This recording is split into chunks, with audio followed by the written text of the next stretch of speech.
In পার্সনেই করেছি তো। In পার্সনে ব্যান্ডটা দরকার লাগে না। সেটা তুলে দেবো। কি বক্তব্য আপনার? স্যার আমি রিড করেছিলাম, তারপরে পুলিশ আমাকে খড়গপুরে কোনো সাহায্য করছে না, বাড়িতে ঢুকতে দিচ্ছে না, আমি আউট অফ ওয়েস্ট বেঙ্গলে আছি, বাইরে বাইরে। হু আর ইউ? ম্যাডাম কি বলবো, আমি দেবাশিস দত্তা, আমি একটা কন্টেম্প করেছি যে আমাকে। আপনি কি উকিল বাবু? হ্যাঁ, আপনার কোর্ট কোথায়? আমি প্র্যাকটিস করি না। প্র্যাকটিস করেন না, ব্যান্ড পরে আছেন কেন? নিজেকে উকিল বাবু বলছেন, প্র্যাকটিস করি না মানে কি? আপনার পার্সোনাল মামলা? হ্যাঁ, পার্সোনাল মামলা। ব্যান্ড পরে আছেন কিসের জন্য? ইন পার্সনেই করেছি তো। ইন পার্সনে ব্যান্ডটা দরকার লাগে না। সেটা তুলে দেবো। কি বক্তব্য আপনার?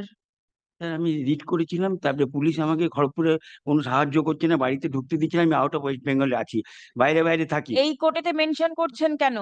আমি 14 নম্বর কোর্টেই রিড করেছিলাম।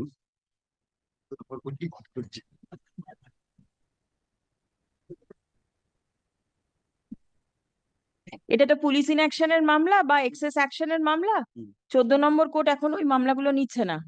যে কোর্ট নিচ্ছে আপনি সেখানে গিয়ে মেনশন করুন। ওখানে গিয়েছিলাম, ওনার বলছে 15 দিন সময় লাগবে। তাহলে আপনি সেখানে একবার যান। 14 নম্বরে পড়তে ওখানে পারবেন। 15 দিন সময় লাগবে বলে আপনি 14 নম্বর কোর্টে চলে আসবেন, সেটা তো হয় না। তো বাইরে বাইরে আছি, থাকতে পারছি না, খেতে পারছি না, কি করবো বলুন। জজ সাহেবকে গিয়ে বলুন। এই জজ সাহেবের করার কোনো ক্ষমতা নেই।